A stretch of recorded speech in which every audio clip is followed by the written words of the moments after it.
অভ্যুত্থানের 1 মাস পূর্তিতে রাজধানী সহ সারা দেশে ছাত্র জনতার শহীদি মার্চ। এখনো নিশ্চিত হয়নি চূড়ান্ত বিজয়, বলছে বৈষম্য বিরোধী ছাত্র আন্দোলন।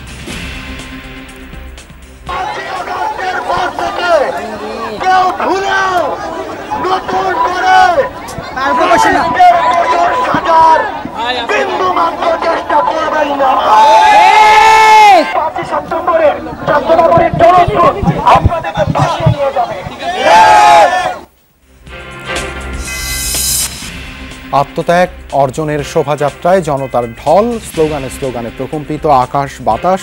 রাষ্ট্র সংস্কার আর গণহত্যার বিচার দাবি। এই আনন্দের মিছিলটা আমার ছেলেটা বেঁচে থাকলেও নিজে করত। আমি আমার ও বাবা হয়ে আমার ছেলের পক্ষ হতে আমি এই আনন্দের মিছিল এসেছি। আমাদের বাচ্চাদের এইভাবে খুন করেছে। আমি চাই এই খুনি হাসিনাকে এনে 1000 বার ফাঁসি দিক। জুলাই অভ্যুত্থানের স্মৃতি জাদুঘরে হবে গণভবন। বিচার শেষ না হওয়া পর্যন্ত কর্মকাণ্ড চালাতে পারবে না ফ্যাসিবাদী দল। যেহেতু একটি গণহত্যা আওয়ামী লীগ ঘটিয়েছে এদেশে, সেই গণহত্যার দায় নিয়ে তারা কিভাবে ফিরবে বা তাদেরকে ফিরতে দেওয়া হবে কিনা এটা জনগণ ডিসাইড করবে, এটা জনগণের সিদ্ধান্ত।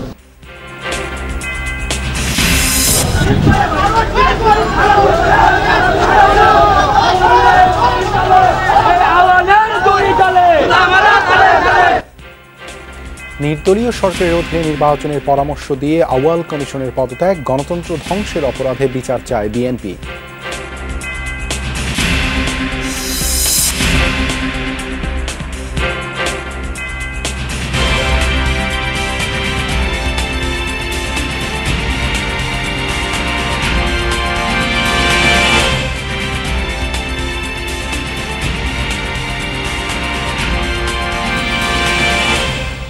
আমন্ত্রণ যমুনা নিউজে আপনাদের সঙ্গে আছে আমি দেবাশিস রঞ্জন সরকার। এতক্ষণ শিরোনাম দেখছিলেন। যতদূর চোখ যায় মানুষ আর মানুষ মুষ্টিবদ্ধ হাত উঁচিয়ে একসঙ্গে হেঁটেছেন মাইলের পর মাইল। সবার কণ্ঠে বিজয়ের উল্লাস, সাথে সাথে স্লোগানে দ্রোহের আগুন। মুক্ত বাতাসে গলা উঁচু করে শব্দ করার আবেগ ধরে রাখতে পারেননি তারা। বিজয়ের 1 মাসে শহীদদের শ্রদ্ধা ভরে স্মরণ করতে এক মুহূর্ত ভোলেননি স্বজন, সহপাঠী বা শিক্ষার্থীরা। এসেছিলেন স্বজনরাও। সবার দাবি জুলাই গণহত্যার বিচার আর রাষ্ট্রের সংস্কার। পরে কেন্দ্রীয় শহীদ মিনারে 5 দফা দাবি তুলে ধরেন বৈষম্য বিরোধী আন্দোলনের সমন্বয়করা। বলেন, লড়াই এখনো শেষ হয়নি।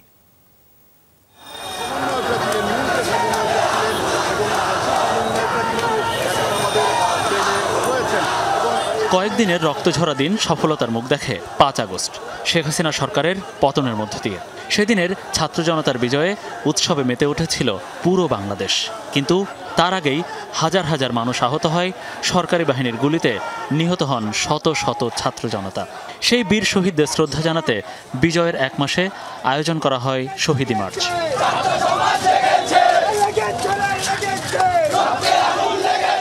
বেলা 3:30টায় ঢাকা বিশ্ববিদ্যালয়ের রাজু ভাস্কর্য থেকে শুরু হয় কর্মসূচি। বৈষম্য বিরোধী ছাত্র আন্দোলনের ব্যানারে কর্মসূচিতে যোগ দেন বিভিন্ন শ্রেণী পেশার মানুষ। স্কুল, কলেজ, বিশ্ববিদ্যালয় ছাত্র, শিশু কিশোর থেকে বয়স্ক কেউ বাদ যাননি এই গণমিছিলে। যারা দেশ চালাচ্ছে নির্দ্বিধায় সবাই তাদের সমালোচনা করতেছে, তাদের ভুল ধরতেছে, এটাই তো স্বাধীনতা। সেই সময় রাজপথে নামা একটা পোস্ট দেয়া মানে ছিল হচ্ছে আমাকে কেটে কুচি কুচি করে কাঁটা চামচ দিয়ে খাইয়ে ফেলবে। এই যে আমরা গলা ফাটিয়ে নিজের কথা বলতে পারছি, সেটার মতো আনন্দ আর হতে পারে না। স্বাধীন দেশে মনে হচ্ছে এই মিছিলে নামলাম। গত 5ই আগস্ট ছিলাম, ওই সময় আসলে একটা আতঙ্কের সময় ছিল। আমরা প্রতিনিয়ত দেখেছি ছোট ছোট বাচ্চাদের জীবন গেছে। শহীদি মার্চ ঢাকা বিশ্ববিদ্যালয় এলাকা পেরিয়ে নীলক্ষেত, সায়েন্স ল্যাব, ধানমন্ডির প্রধান সড়ক ধরে এগোতে থাকে, সঙ্গে হাজার হাজার ছাত্র জনতা।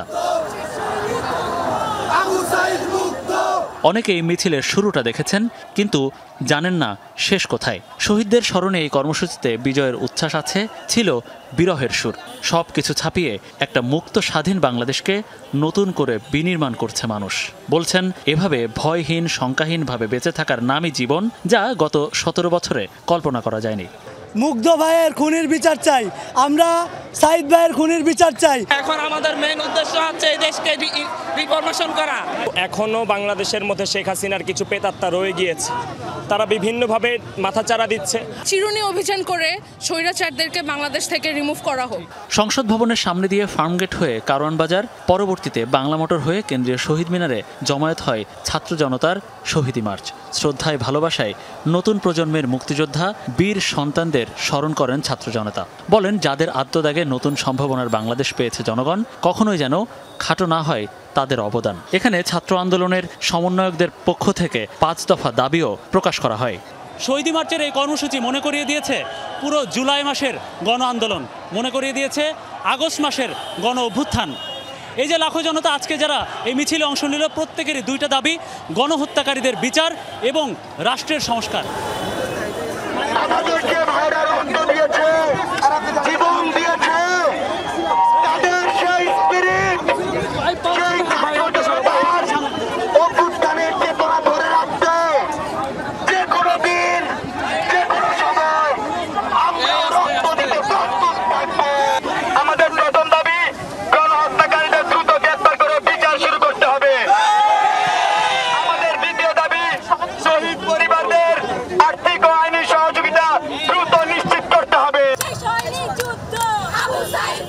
নগরের নানা পথ ঘুরে যখন কেন্দ্রীয় শহীদ মিনারে হাজির হয় শহীদি মার্চ, তখনও হাজার হাজার মানুষ প্রাণের উন্মাদনা, নতুন করে বাঁচার আশায়, সদ্য মুক্তির নেশায় দিশেহারা সবাই, ভাবনা জুড়ে নতুন বাংলাদেশ গড়ার প্রত্যয়। মনিরুল ইসলাম, যমুনা নিউজ, ঢাকা। 5 আগস্ট ছাত্র জনতার গণ অভ্যুত্থানের 1 মাস পূর্তিতে বৈষম্য বিরোধী ছাত্র আন্দোলনের ডাকে আবারও রাজপথে লাখো জনতা। আন্দোলনে আত্মাহুতি দেয়া শহীদদের স্মরণে আয়োজিত হয় শহীদি মার্চ। শুধু ছাত্ররাই নয়, বিশাল এই মিছিলে যোগ দেয় সাধারণ মানুষ। নানা দাবি নিয়ে মিছিলে সামিল শহীদ ও আহতদের পরিবার। সবার চাওয়া, নতুন বাংলাদেশে দূর হোক সকল বৈষম্য। শোক ছাপিয়ে এই পদযাত্রা অর্জনের, অর্জন ছাপিয়ে প্রতিজ্ঞার, প্রত্যয়ের। ঢাকার রাজপথে লাখো ছাত্র জনতার ঢল, যার শুরু আছে নেই শেষ। কে ছিলেন না এই মিছিলে? ছাত্র, শিক্ষক, অভিভাবক, সাধারণ মানুষ কে নেই? যোগ দিয়েছেন আন্দোলনে প্রাণ হারানো শিক্ষার্থীদের পরিবার। আমার এখনো মনে হয় সেই আবু সাইদ, মুগ্ধ, এদেরকে আমার মনে হয় না আমি কখনো ভুলতে পারবো। এই শহীদ ভাইয়েরা বোনেরা মারা গেছেন, প্রাণ দিয়েছে, তাদের খুনিদের তাড়াতাড়ি করে ধরা হোক এবং অতি দ্রুত আইনের আওতায় এনে তাদেরকে দৃষ্টান্তমূলক শাস্তি দেওয়া হোক। আমার শহীদদের বাইরে যতদিন না পর্যন্ত বিচার হয়, ততদিন পর্যন্ত এসবের কাপড় পরে আমরা রাস্তায় থাকবো। মিছিলের মাঝেই যেন চলছিল রক্তাক্ত জুলাইয়ের স্মৃতির কাফেলা। সন্তানের শেষ চিঠি নিয়ে হাজির হয়েছিলেন শহীদ আনাসের বাবা। আহতদের স্বজনরাও এসেছিলেন শহীদদের স্মরণে। এই আনন্দের মিছিলটা আমার ছেলেটা বেঁচে থাকলেও নিজে করতো। ও বাবা হয়ে আমার ছেলের পক্ষ হতে আমি এই আনন্দের মিছিলে এসেছি। এই চিঠিটা গত 5ই আগস্ট সকালবেলা মাকে লিখে চলে গিয়েছিল ও আন্দোলনে, আর গত 5ই আগস্ট ওকে গুলি করে মেরেছে চাঙ্গারপুল মোড়ে। যে আমাদের ভাইদের শহীদ করেছে, এগুলোর বিচার করব আমরা ইনশাল্লাহ। আমি সিসি ক্যামেরা কাজ করি, কিন্তু এখন আমি পঙ্গু, আমার সংসার চালাতে পারতেছি না। তো আমি নতুন সরকারের প্রতি আমার আহ্বান, রিকোয়েস্ট থাকবে, আমরা যারা আহত হয়েছি তারা যেন ডাল ভাত খেয়ে অন্তত ঢাকা শহরে বসবাস করতে পারি।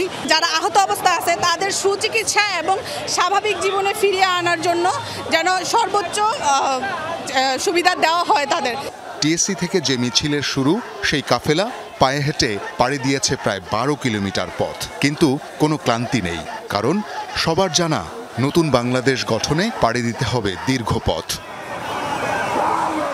বাংলার লাল সবুজ পতাকা হাতে এসেছিল নতুন প্রজন্ম।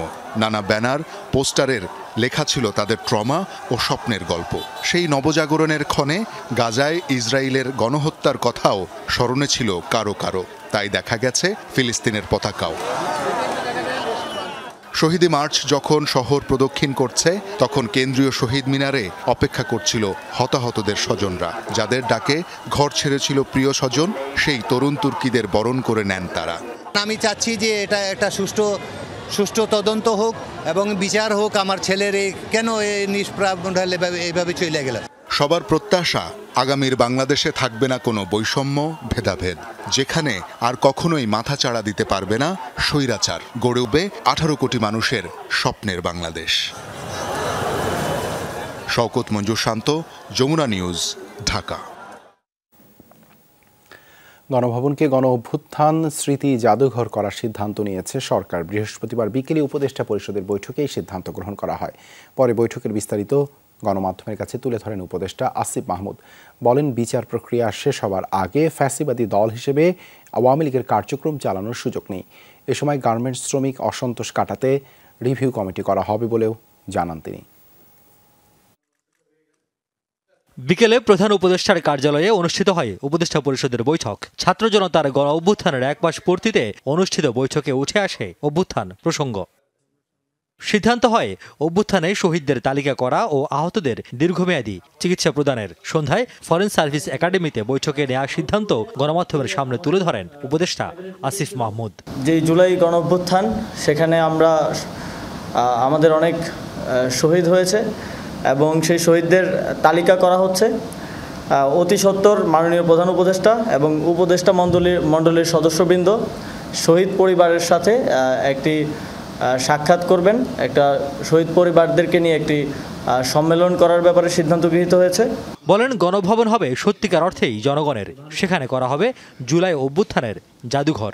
গণভবনকে যেহেতু এদেশের মানুষ, ছাত্র জনতা একটা অভ্যুত্থানের মাধ্যমে জয় করেছে, এটিকে জনগণের জন্য উন্মুক্ত করে দেয়া হবে এবং এই জুলাই গণ অভ্যুত্থানের স্মৃতিকে, শহীদদের স্মৃতি এবং বিগত ফ্যাসিবাদী সরকারের আমলে যত অন্যায় অবিচার হয়েছে সব কিছুর স্মৃতি সংরক্ষণ করার জন্য গণভবনকে জুলাই গণ অভ্যুত্থান স্মৃতি জাদুঘর হিসেবে প্রতিষ্ঠা করা হবে।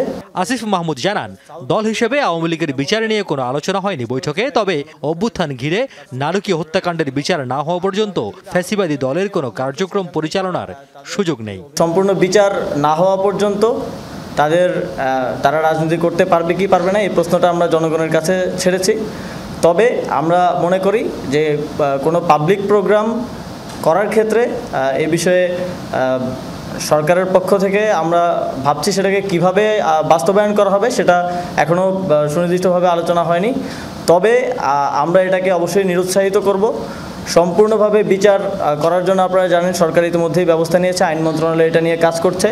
মানবতা বিরোধী অপরাধের হিসেবে তাদের বিচার নিশ্চিত করা হবে। বৈঠকে আলোচনা হয়েছে তৈরি পোশাক শিল্পে চলমান অসন্তোষ নিয়ে। উপদেষ্টা জানান, সমস্যার সমাধানে প্রয়োজনীয় উদ্যোগ নিয়েছে সরকার। শ্রমিকদের যে কোনো সমস্যা সমাধানের জন্য একটা রিভিউ কমিটি শ্রম মন্ত্রণালয়ের অধীনে করার বিষয়ে সিদ্ধান্ত হয়েছে। খুব দ্রুতই সেই রিভিউ কমিটিটি ঘোষণা করা হবে, যাতে শ্রমিকরা তাদের সকল দাবি দাওয়া নিয়ে সেই রিভিউ কমিটির কাছে দিতে পারে এবং রিভিউ কমিটি কনসার্ন মিনিস্ট্রি বা কনসার্ন অধিদপ্তর কিংবা পরিদপ্তরের মাধ্যমে সেই সমস্যা দ্রুত সমাধানের জন্য কাজ করে যাবে। পাকিস্তানের মাটিতে পাকিস্তানের বিপক্ষে টেস্ট সিরিজ জেতায় অভিনন্দন প্রস্তাব গৃহীত হয়েছে উপদেষ্টা পরিষদের বৈঠকে। রিয়াজ রায়হান, যমুনা নিউজ, ঢাকা।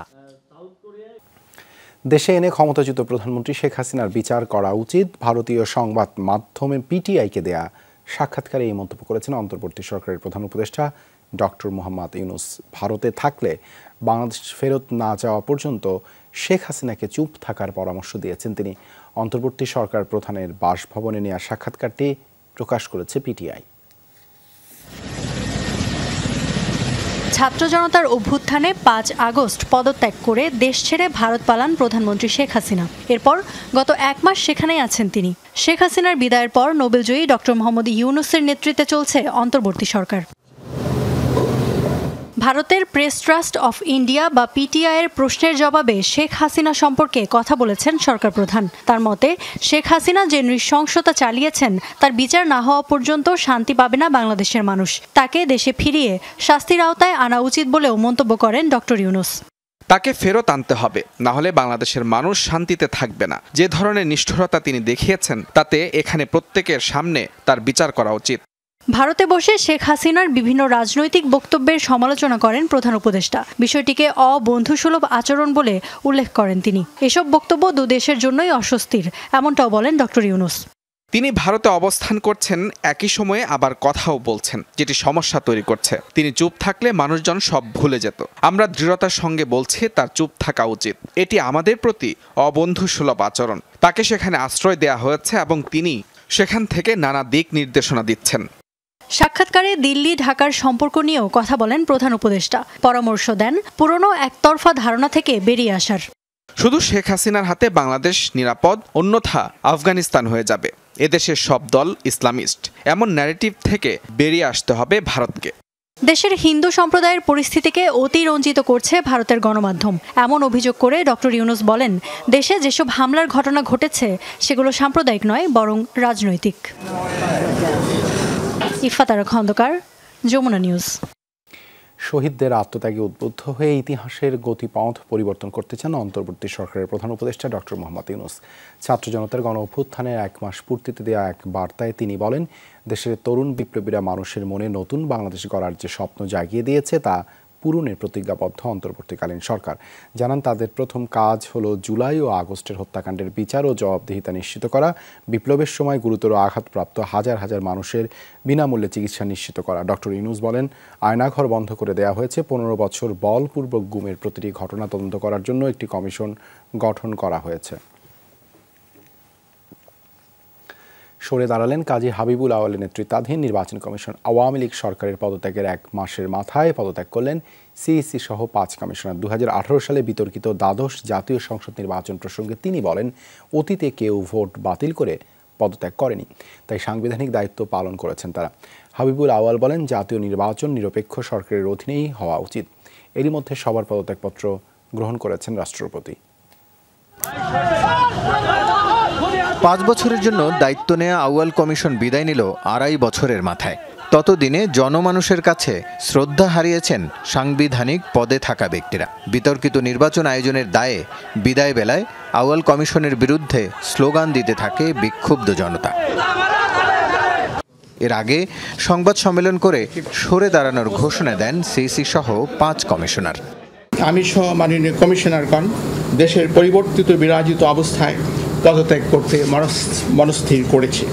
আমরা উদ্যোগী পদত্যাগপত্র মহামান্য রাষ্ট্রপতির সমীপে উপস্থাপনের নিমিত্ত কমিশনের সচিব মহোদয়ের হাতে দেব। প্রয়াত ডাক্তার জাফরুল্লাহর প্রস্তাবে কাজী হাবিবুল আওয়ালকে সিইসি হিসেবে সুপারিশ করে সার্চ কমিটি। দায়িত্ব নেওয়ার পর থেকেই বক্তব্যে নিজের নিরপেক্ষ ইমেজ তৈরির চেষ্টা ছিল সাবেক এই আমলার, কিন্তু প্রার্থিতা বাতিল, রাজনৈতিক দলের নিবন্ধন, সাংবাদিক নীতিমালায় সরকারের ইচ্ছার প্রতিফলন হয়েছে বলে অভিযোগ ছিল তার বিরুদ্ধে। বিদায়ের সময় বিতর্কিত ভোটের দায় ইসির নয় বলেও জানায় কমিশন। নির্বাচন স্থগিত বা বাতিল করে দেওয়ার মতো কোনো সাংবিধানিক ভিত্তি ছিল না। সেই কারণে অনেকেই কমিশনকে দোষারোপ করছেন। অতীতে কখনোই কোনো নির্বাচন বাতিল করে দিয়ে কোনো কমিশন পদত্যাগ করেননি। কমিশন বিভিন্ন কারণে নির্ভেজাল গ্রহণযোগ্য নির্বাচন করতে অক্ষম বা অসমর্থ হতে পারে। আগের কমিশনের ধারাবাহিকতা অনুযায়ী ভবিষ্যতে নির্বাচন সুষ্ঠু করতে বেশ কয়েকটি সুপারিশ করেছেন পদত্যাগী সিইসি। সংখ্যানুপাতিক প্রতিনিধিত্বমূলক নির্বাচনের জন্য বাংলাদেশ আদর্শ ক্ষেত্র হতে পারে। সেই সাথে নির্বাচন 4 বা 8টি পর্বে, প্রতিটি পর্বের মাঝে 3 থেকে 5 দিনের বিরতি রেখে অনুষ্ঠান করা ব্যবস্থাপনার দিক থেকে সহজ। ইসি সচিবের কাছে পদত্যাগপত্র জমা দিয়ে বেরিয়ে যান সিইসি। পরে ধাপে ধাপে বের হন বাকিরা। এ সময় বাড়ানো হয় ইসির নিরাপত্তা। রাষ্ট্র তথা নির্বাচনের জন্য গুরুত্বপূর্ণ সাংবিধানিক এই প্রতিষ্ঠানটি নিয়ে বিতর্ক হয়েছে বহুবার। বরাবরই ক্ষমতাসীন রাজনৈতিক দলগুলো নিজেদের অনুগতদের পদে বসিয়ে নির্বাচনী বৈতরণী পার হওয়ার চেষ্টা করেছেন। রাষ্ট্র সংস্কারের যে দাবি উঠছে চারদিকে, সেই সময় সুশৃঙ্খল নির্বাচন ব্যবস্থার জন্য এই প্রতিষ্ঠানটিকে আরও বেশি শক্তিশালী করা দরকার বলে মনে করছেন সংশ্লিষ্টরা। রাসেল আহমেদ, যমুনা নিউজ, ঢাকা। সংবিধান লঙ্ঘন করে শেখ হাসিনার নির্বাচনকে বৈধতা দেওয়ার অপরাধে রাকিব হুদা আওয়াল কমিশনকে কাঠগড়ায় দাঁড়াতে হবে বলে মন্তব্য করেছেন বিএনপির সিনিয়র যুগ্ম মহাসচিব রুহুল কবির রিজভী। সমস্ত ধরনের নির্বাচনী অনাচার এবং নির্বাচনী কুকীর্তিগুলো হয়েছে, সেই কুকীর্তিগুলোকে তারা কি বলে যে বৈধতা দান করেছে। তারা যে শপথ নিয়েছিলেন সেই শপথ ভঙ্গ করে তারা যেমন সংবিধানকেও নির্দেশনা বলি সেটাকেও তারা যেমন লঙ্ঘন করেছেন, তেমনি এই গণতন্ত্রকে ধ্বংস করার ক্ষেত্রেও তারা ভূমিকা পালন করেছেন। তো সুতরাং তাদেরকেও কাঠগড়ায় দাঁড় করানো উচিত। রংপুরে চলছে যৌথ বাহিনীর অভিযান, বিস্তারিত জানাবেন সহকর্মী সরকার মাঝারুল মান্নান। মাঝার, যৌথ বাহিনীর অভিযানের বিষয়ে বিস্তারিত জানাবেন।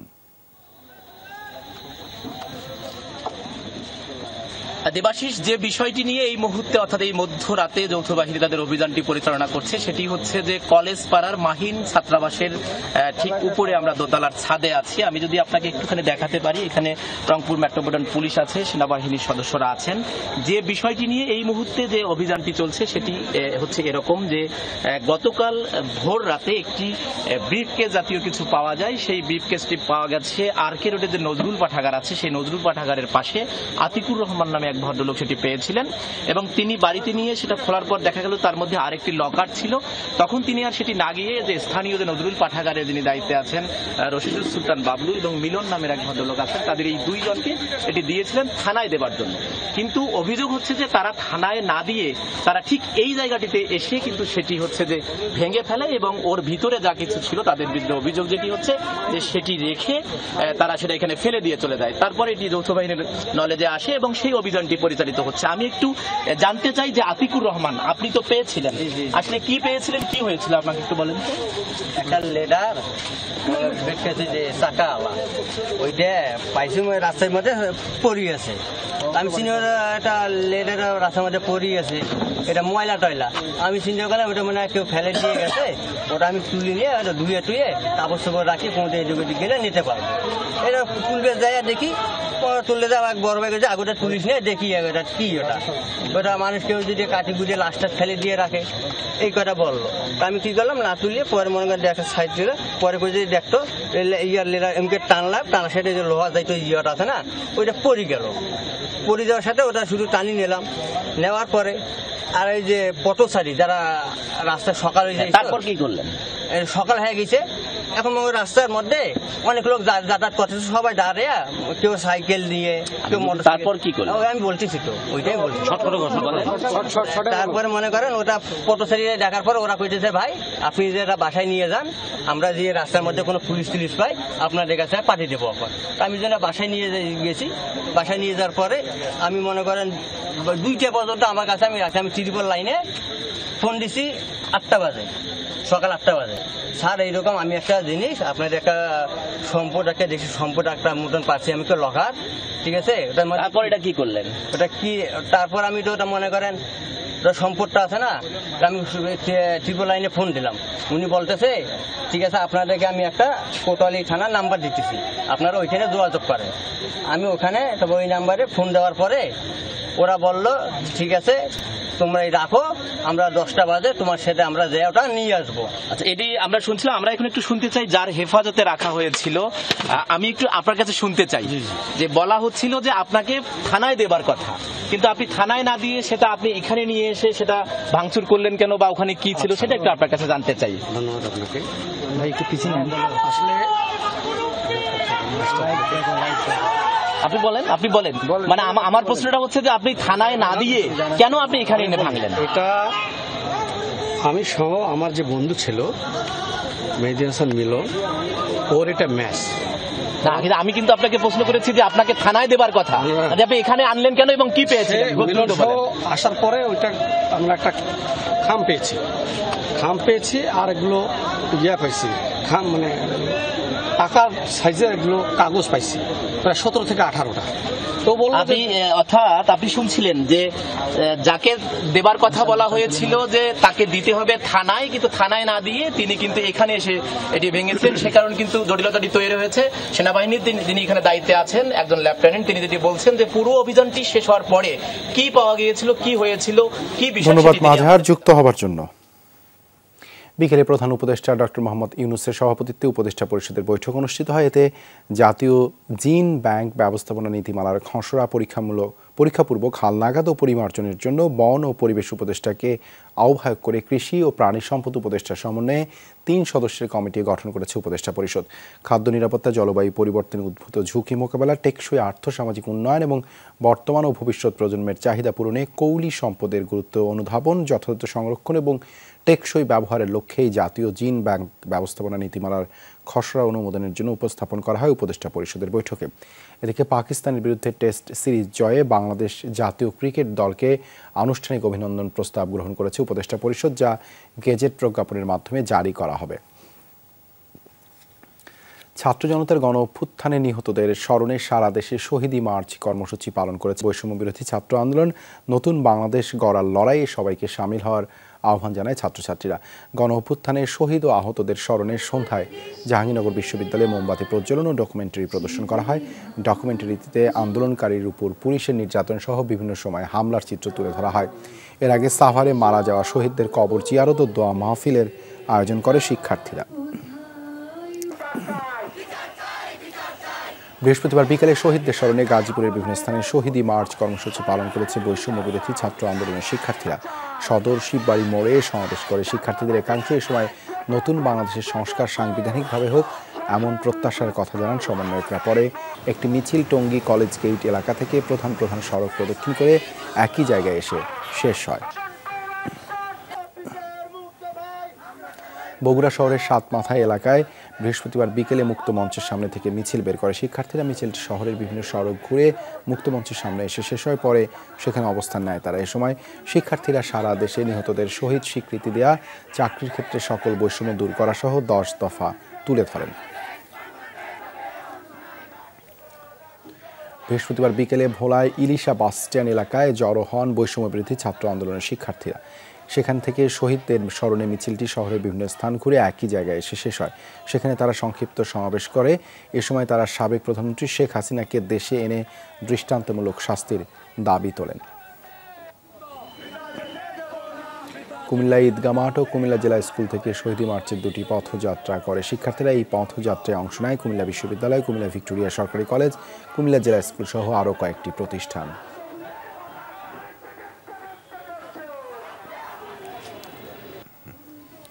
শহীদদের স্মরণে মাদারীপুরে শহীদি মার্চ কর্মসূচি করেছে বৈষম্য বিরোধী ছাত্র আন্দোলন শিক্ষার্থীরা। বৃহস্পতিবার বিকেলে শহরের লেকপাড়ের মুক্ত মঞ্চের সামনে জড়ো হয় তারা। এ সময় মাদারীপুরে 3 শহীদের হত্যার বিচার দাবি করেন তারা। বৃহস্পতিবার বিকেলে পঞ্চগড় শহরের জজ কোর্ট এলাকা থেকে মিছিল বের করে শিক্ষার্থীরা। মিছিলটি শহরের বিভিন্ন সড়ক ঘুরে জেলা শহরের চৌরঙ্গি মোড়ে এসে শেষ হয়। পরে সেখানে সমাবেশ করে তারা। বক্তারা বলেন, দেশ দ্বিতীয়বারের মতো স্বাধীন হলেও স্বৈরাচারী হাসিনার দোসররা বিভিন্ন রূপে ফিরে আসতে চায়। এসব কুচক্রী মহলকে শক্ত হাতে দমন করার আহ্বান তাদের। বৃহস্পতিবার বিকেলে পিরোজপুর পুরাতন বাস স্ট্যান্ড থেকে মিছিল নিয়ে কেন্দ্রীয় শহীদ মিনারে গিয়ে শেষ হয়। এ সময় বক্তারা জানায়, আন্দোলনে তাদের বিভিন্ন নির্যাতনের কথা তুলে ধরেন। এছাড়া নীলফামারী, নড়াইল সহ বিভিন্ন জেলায় শহীদি মার্চ উপলক্ষে নানা কর্মসূচি পালন করা হয়।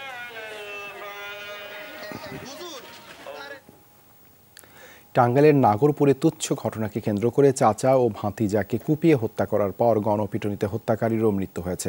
বৃহস্পতিবার রাতে উপজেলার ধুবরিয়া ইউনিয়নে এই ঘটনা ঘটে। স্থানীয়রা জানায়, রাতে তুচ্ছ ঘটনাকে কেন্দ্র করে ছাত্তারের সাথে একই গ্রামের তালেব মিয়ার কথা কাটাকাটি শুরু হয়। এক পর্যায়ে তালেব সঙ্গে থাকা ধারালো অস্ত্র দিয়ে ছাত্তারকে এলোপাতাড়ি কোপাতে থাকে।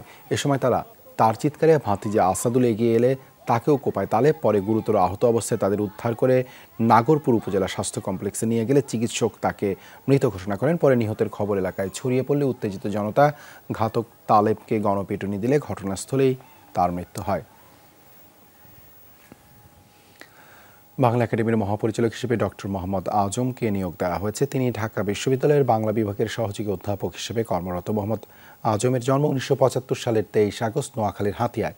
ঢাকা বিশ্ববিদ্যালয়ের বাংলা বিভাগ থেকে স্নাতক ও স্নাতকোত্তর সম্পন্ন করে বাংলা ভাষার উপনিবেশায়ন ও উপনিবেশায়ন নিয়ে গবেষণা করে পিএইচডি ডিগ্রি অর্জন করেন তিনি। ডক্টর মোহাম্মদ আজমের প্রকাশিত গ্রন্থের মধ্যে রয়েছে বাংলা ও প্রমিত বাংলা সমাচার, সম্পাদিত গ্রন্থ নির্বাচিত কবিতা, সৈয়দ আলী হাসান, কবি ও কবিতার সন্ধানে। 10 বছর নির্বাসিত জীবন পার করে দেশে ফিরেছেন আইএফআইসি ব্যাংকের সাবেক চেয়ারম্যান লুৎফর রহমান বাদল।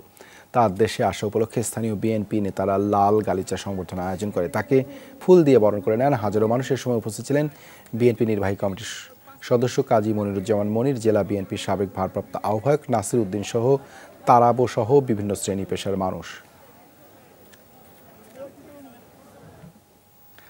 ঋণ সীমা অতিক্রম করার পরও খেলাপি না হলেই বেতন ভাতা প্রদানের জন্য ঋণ পাবেন রফতানিমুখী শিল্প মালিকরা। কোনো ব্যাংকের সমস্যা থাকলে বাংলাদেশ সেই ব্যাংকে সহায়তা দেবে। সকালে বাংলাদেশ ব্যাংকের সাথে পোশাক শিল্প মালিকদের বৈঠকে এই সিদ্ধান্ত হয়। লিমিট যাদের শেষ হয়েছে তারাও পারবে, বিকজ এটা টোটালি এক্সট্রা একটা অ্যামাউন্ট বাংলাদেশ ব্যাংক অ্যারেঞ্জ করেছে। সো লিমিটের মধ্যে না থাকলেও সে অ্যাপ্লাই করতে পারবে, কিন্তু যার অলরেডি ক্লাসিফাইড হয়েছে এই টাইপের ব্যাংক, এই টাইপের ফ্যাক্টরিগুলি এই সুযোগের আওতায় আসবে না। যে সমস্ত ব্যাংক দিতে পারবে না তাদের যদি কোনো সীমাবদ্ধতা থাকে তারা বাংলাদেশ ব্যাংকের সাথে যোগাযোগ করবেন, বাংলাদেশ ব্যাংক তাদেরকে সাপোর্ট করবেন। গুম, জঙ্গি নাটক, এমনকি আওয়ামী লীগ নেতার মেয়েকে বিয়ে না করার কারণে গত 15 বছরে সেনা, নৌ ও বিমান বাহিনীতে বৈষম্যের শিকার হয়েছেন 2 শতাধিক কর্মকর্তা। ঘটনা আড়াল করতে তাদের বিরুদ্ধে আনা হয়েছে অপেশাদারিত্বের অভিযোগ। দীর্ঘদিনের বৈষম্য শেষে ক্ষতিপূরণ বা চাকরি ফেরত পেতে প্রধান উপদেষ্টার কাছে আবেদন জমা দিয়েছেন তারা। বৃহস্পতিবার দুপুরের এই অবস্থান গত 15 বছরের বঞ্চনার। তাদের অভিযোগ, কাউকে কারণ দেখিয়ে কাউকে না দেখিয়ে সেনা, নৌ ও বিমান বাহিনী থেকে চাকরিচ্যুত করা হয়েছে। বৃষ্টিতে ভিজে বা রোদে শুকিয়ে বঞ্চনার নানান কথা সাংবাদিকদের কাছে তুলে ধরেন তারা। বিডিআর হত্যাকাণ্ডের যে জাতীয় কমিশন হয় সেটার সেনাবাহিনীর সদস্য ছিল, সেনাবাহিনীর প্রতিনিধি ছিলাম। এই তদন্ত কমিশনের আমি একটা পর্যায়ে আমাকে নিষ্ক্রিয় করে ফেলা হয়। খসড়া ড্রাফট যখন ফাইনাল পর্যায়ে, প্রথম কথা হচ্ছে কাজে আমরা অনেক বাধা পেয়েছি, সুষ্ঠুভাবে কাজ করতে পারিনি, সেটা একটা বিষয়। তারপরেও যা কিছু আমরা কাজ করেছিলাম, যখন দেখছে যে এই ফাইন্ডিংস এগুলা পছন্দনীয় হচ্ছে না, তখন আমাকে নিষ্ক্রিয় করে আরেকজন, আমার সিনিয়র একজনকে নিয়োগ করা হয়। যারাই র্যাবের থেকে আমরা প্রতিবাদ করেছি, বিশেষ করে ক্রসফায়ার বা এই যে জঙ্গি নাটক, এটার বিরুদ্ধে যারাই অবস্থান নিয়েছি, সেই প্রতিটা অফিসারকে আমাদের উচিত পুরস্কৃত করা উচিত ছিল, যে আমরা ন্যায়ের পক্ষে ছিলাম। সেই অফিসারগুলোকে ভিক্টিমাইজ করা হয়েছে, মানসিক নির্যাতন করা হয়েছে। তারা বলছেন শুধুমাত্র চাকরিচ্যুত নয়, সামাজিক এবং পারিবারিকভাবে নিগৃহীত করা হয়েছে দীর্ঘদিন ধরে। আমি ভারতের বিরুদ্ধে কেন গোয়েন্দা প্রতিবেদন তৈরি করতে গেছি? আমি বাংলাদেশ নৌবাহিনীর একজন ব্রাইট অফিসার, আমি 6টা জাহাজের ক্যাপ্টেন ছিলাম, বাংলাদেশ নেভাল একাডেমিতে ইনস্ট্রাক্টর ছিলাম, 2টা স্টাফ কোর্স করেছি। স্মাগলিং সিন্ডিকেট ছিল যেটা হেডেড বাই আবুল হাসনাত আবদুল্লাহ, তোফায়েল আহমেদ, নুনুরি চৌধুরী শাহন, মোহাম্মদ আলী এবং শওকত হাসানুর রহমান রিমন। আমি এই সিন্ডিকেটটাকে পুরো ধ্বংস করার জন্য উঠে পড়ে লাগি এবং এরা আমাকে বিভিন্ন সময় বিভিন্ন ধরনের ব্রাইবের অর্ডার দেয়। আমার গ্রামের বাড়ি হচ্ছে পাবনা, ওইখানে যে উপজেলা চেয়ারম্যান ছিল উনি চেয়েছিলেন ওনার মেয়ের সাথে আমার বিয়ে হোক, কারণ একজন আর্মি অফিসারের সাথে বিয়ে হলে সে সেই রাজনৈতিক প্রভাবটা বিস্তার করতে পারবে। বাট অলরেডি আমার বিয়ে ঠিক করা ছিল এবং ডিরেক্টলি আমি না করি যে না, আমি এখানে বিয়ে করতে পারবো না, আমার বিয়ে ঠিক আছে। এবং ওই পর থেকে সে বলে নেয় যে আমাকে দেখে নিব, আমার পরিবারকে বা আমাকে। সামরিক বাহিনীর সদস্যদের দাবি, শুধু দেশপ্রেম এবং নিষ্ঠা প্রদর্শন করায় তাদের ক্যারিয়ার ধ্বংস করা হয়েছে। আমাদের নেভি আর্মি অফিসাররা অল আর মেরিটোরিয়াস। আমাদের পড়াশোনা করে আমাদের admin cadre, police cadre, foreign গার্ডের হওয়া আমাদের জন্য খুব বেশি ব্যাপার না, কিন্তু আমরা সেটা থেকেও বঞ্চিত হয়েছি। আমাদেরকে এটা নিয়ে থাকতে হয়েছে এতদিন। সামাজিকভাবে আসলে বৈষম্যের শিকার হতে হয়। আমাদের ফ্যামিলি থাকে, তারা অনেক কষ্টে থাকে, অনেকে অনেক কথা বলে, কাউকে আসলে এক্সপ্লেনও করা যায় না যে আসলে কী হয়েছে, বিকজ মানুষ বিশ্বাস করতে চাইলেও হয়তো মনে করে কিছু তো একটা হয়েছে।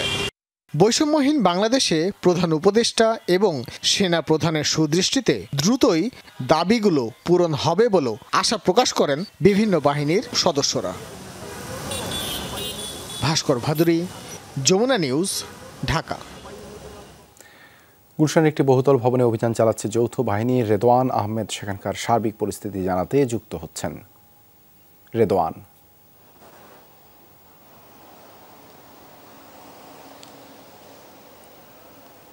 আপনার কাছে যৌথ বাহিনীর খবর জানতে চাই। 12টা নাগাদ আসলে এই দেবাশিস রাত 12টা নাগাদ আসলে এই রাজধানীর যে গুলশান এলাকা সেখানের একটি বহুতল ভবন, যেটি জানাচ্ছিলাম আসলে লোটাস টাওয়ার, আমাদের কাছে তথ্য ছিল যে রাত 9টার কিছুটা পরে কিন্তু এখানে বৈষম্য বিরোধী ছাত্র আন্দোলনের ছাত্ররা এই ভবনটিকে ঘিরে রেখেছিলেন এবং তারা যেটি আমাদের জানিয়েছেন যে এখানে সাবেক মন্ত্রী আহম মোস্তফা কামালের যে দুটি ফ্ল্যাট রয়েছে এই ভবনটিতে, সেই ভবনে আসলে বিপুল পরিমাণ অর্থের তারা কিন্তু আসলে সন্ধান আছে বলে তারা আমাদের জানিয়েছেন এবং পরবর্তীতে এই ভবনে আসলে তারা আসলে নিরাপত্তা বাহিনীর সাথে যোগাযোগ করলে নিরাপত্তা বাহিনীর একটি যৌথ বাহিনীর একটি দল কিন্তু আসলে এই ভবনটিতে ইতিমধ্যে ঘিরে রেখেছে এবং সেখানের যে 14 তলা এবং 15 তলা সেই দুটি ফ্লোরে কিন্তু তারা এখন পর্যন্ত অভিযান চালাচ্ছে। দুদক, পুলিশ এবং র্যাব তিন বাহিনীর আসলে সহ সবাই কিন্তু আসলে ভবনের ভেতরে অবস্থান করছেন এবং এখানকার কর্মকর্তাদের সাথে কথা বলে আমরা যেটি জানতে পেরেছি যে এখন পর্যন্ত আসলে বেশ কয়েকটি ভল্ট সহ বিভিন্ন মালামাল কিন্তু উদ্ধার হয়েছে, তবে সুনির্দিষ্ট কোনো তথ্য কি পরিমাণ মালামাল ভেতরে আছে সেটি কিন্তু আমরা জানতে পারিনি। তবে এই বহুতল ভবনের যে বেশ কয়েকটি ফ্লোরে আসলে এই সাবেক যে মন্ত্রী তার কিন্তু আসলে অফিস ছিল এবং এই অফিসের মধ্যে কিন্তু বেশ কিছু মালামাল আছে বলে এই ছাত্ররা আমাদের জানিয়েছেন এবং তারা যেটি বলছেন যে এই যৌথ বাহিনীর অভিযান যদি আরও দ্রুত শুরু করা যেত তাহলে হয়তো আরও বেশ কিছু মালামাল উদ্ধার করা সম্ভব হতো, তবে এখন পর্যন্ত আরও বেশ কিছুক্ষণ সময় ধরে এই অভিযান চলবে বলে কিন্তু এখানকার কর্মকর্তারা আমাদের জানিয়েছেন। ধন্যবাদ রেদওয়ান আমাদের সাথে যুক্ত হবার জন্য। ঢাকা দক্ষিণ সিটি কর্পোরেশনের ওয়ার্ড ভিত্তিক প্রাথমিক বর্জ্য সংগ্রহকারী নিবন্ধনে উন্মুক্ত লটারি অনুষ্ঠিত হয়েছে। বিকেলে নগর ভবনে লটারি অনুষ্ঠিত হয়। ডিএসসিসি কর্তৃপক্ষ জানায় বাসাবাড়ি হতে ওয়ার্ড ভিত্তিক প্রাথমিক বর্জ্য সংগ্রহকারী নিবন্ধনের লক্ষ্যে উন্মুক্ত লটারি করা হয়েছে। এই লটারি পরিচালনায় কর্পোরেশনের প্রধান নির্বাহী কর্মকর্তা মোহাম্মদ মিজানুর রহমান উপস্থিত ছিলেন।